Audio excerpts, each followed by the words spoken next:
Welcome back to We the People. Today I sit down with Chicago visionary Kevin Coval. Not only is he an author, poet, and an artistic director of the Young Chicago Authors, but he also is a mentor, a leader, and community organizer. I hope that you enjoy today's episode. Kevin Coval. I'm a poet and the artistic director of Young Chicago Authors, one of the founders of Louder Than a Bomb. I consider myself an educator, community builder, and organizer. And I think I do the work I do because, one, I love it. It's a lot of fun. I love words. I love how words sound. I love putting together words and hearing stories and telling stories. I think our idea is that culture also can affect the way we organize ourselves, the way we think politically. And if we change the culture, we could change the politics, we could change the policies. And I think we're in the midst of a really incredible moment in the history of Chicago culture. And so, I've been privy and privileged to be a part of that too. I was born in a neighborhood that is no longer called what it was, so that's significant too, right? Is that part of I think the history of Chicago is about change and erasure of working people's contribution to a space, and even the name itself, Chicago is not the name of this space. It's an indigenous word that white people misheard and said incorrectly. Chicago or Chicagua is, a native indigenous speak for what grew here, and also potentially maybe what the land, swampland, marshland smelled like. And I was born in a neighborhood called Newtown that's now called East Lakeview or Boys Town. Went to Jewish day school just a little further north of there, and then moved to the suburbs with my folks. My folks split, and when I was young, and then my mom kept us in the suburb just north of Chicago, and in that suburb we moved about 9 times, probably in 11 years. And so some of my story was also just like constantly, being a latchkey kid, in and out of boxes, in and out of apartments, and trying to find a way to occupy my time. Hip hop educated me, and I think sport disciplined me. And I think that those things, along with, I've had a job since I was 11. I've worked since I've been 11, contributed to the household since I've been 11. And so I think those things really kind of like taught me what it means to be a working person, a working class person. And then I think given the suburb I grew up in, being a working class person, I was able to have a kind of other side of the tracks kind of experience, which I think made me simultaneously angry, and then also developed an empathy potentially for other working people too. I learned pretty quick though that there was a power in language and storytelling and in telling the truth, even if the truth was maybe counter to the dominant notions of what were held true. And so I think pretty early, 12, 13 years old, I felt like, okay, well, why am I getting in trouble for saying something that is, counter to what my teacher or to what my rabbi is saying? And if I'm getting in trouble for that, and there's a power in that, then let me investigate maybe what this is.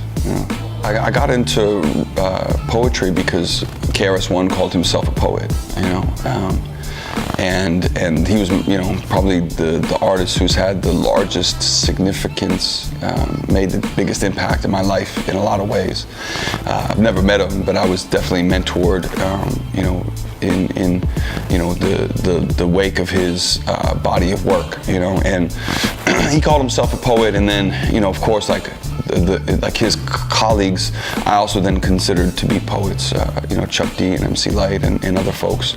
And I think then that because I was a student of theirs, in the headphones in my boombox, I then went to the library to find books in which would, elucidate some of what they spoke on, and then in the library I kind of found, particularly through, I essentially found the Black arts poets, which were poets who I was not taught in school. The poets I was taught in school made me hate poetry, made me hate literature, made me hate school, because it was primarily, old, dead white dudes whose experience I couldn't relate to, whose language seemed like very, far from me. And a lot of the black arts poets that I was first, who I first read, it felt like they were speaking languages that I also heard around me. That I also heard when my dad would take me to Maxwell Street. It felt like the vibrancy of hip-hop poetic language, but translated to the page, even though it's a generation prior to that.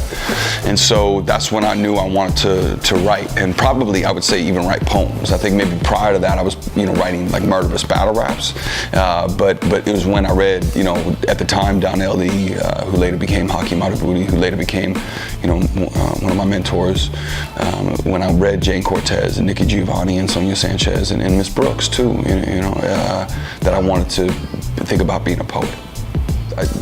The way he remembers it, because I'm old and don't remember a lot, but I was teaching. I was teaching a workshop at his high school, Jones College Prep, but it was before he went to high school, so I don't think he had been to the school yet. And I was doing a workshop, and like a lot of the workshops, we kind of rearrange whatever. If we're in a classroom, we rearrange the chairs to sit in a cipher, and we did that. And he and his like little man sat on the outside.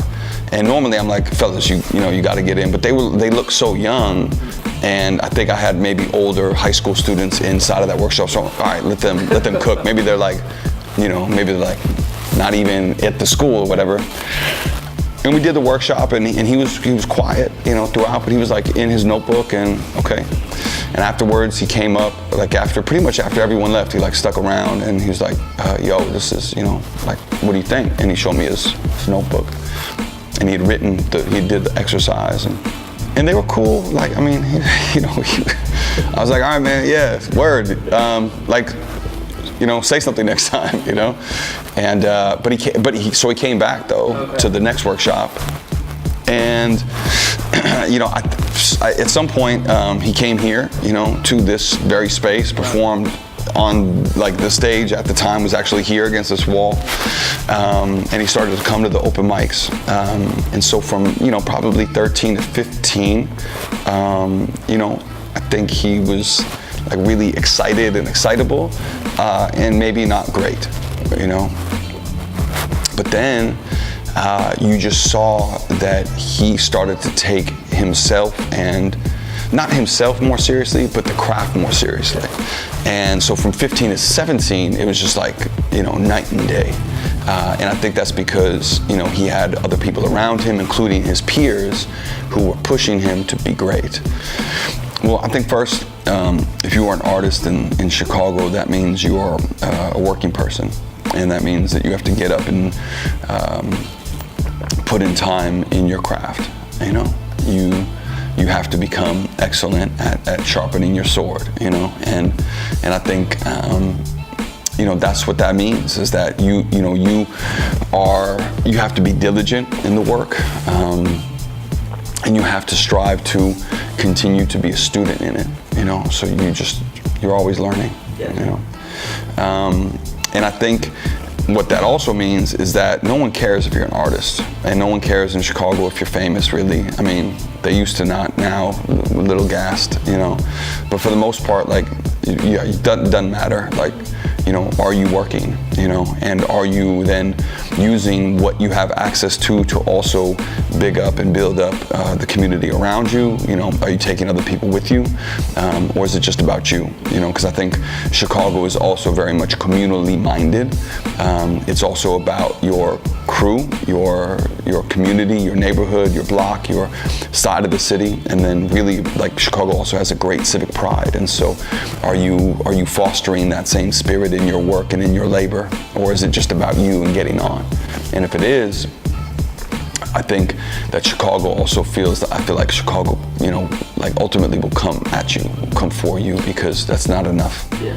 You know, it can't just be about you. It has to be about a crew. It has to be about a bigger vision for your place as a worker, artist in this culture, in this city.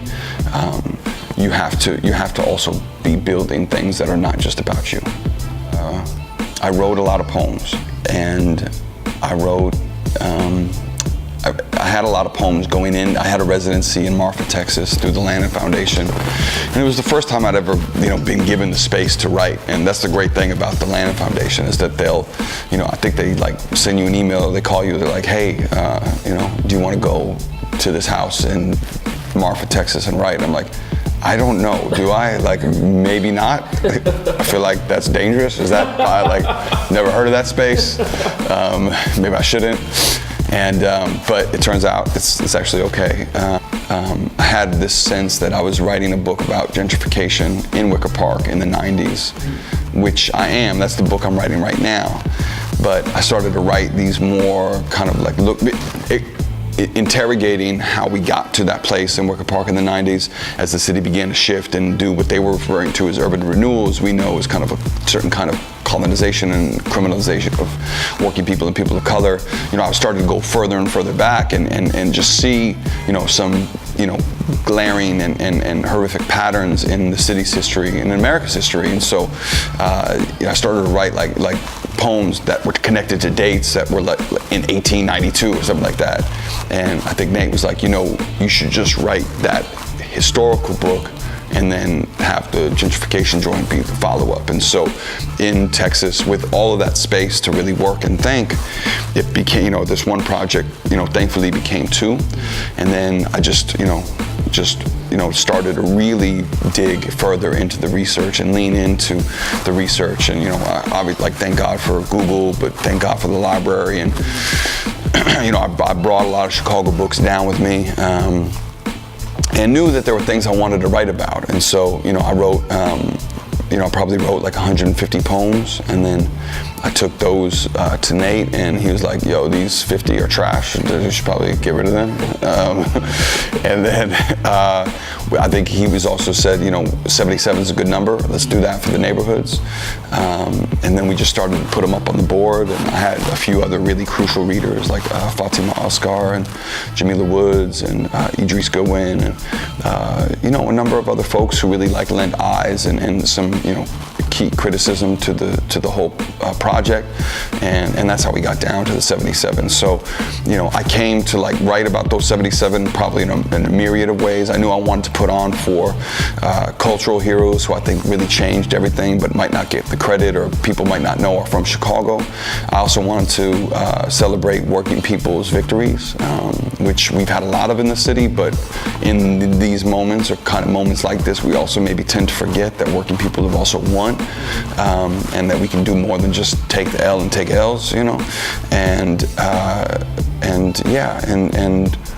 you know, and I wanted to like celebrate and also like, you know, critique too, you know. I mean, it's not just a love affair with the city, or as, you know, Studs Terkel says in the beginning of his introduction to his book Chicago, you know, he talks about Chicago's Janus Head, and the condition of being a Chicagoan is, you know, looking one way and really seeing the most beautiful place in the world, and looking the other way and seeing the most brutal place in the world, and being able to hold those in the same moment and account for both, you know.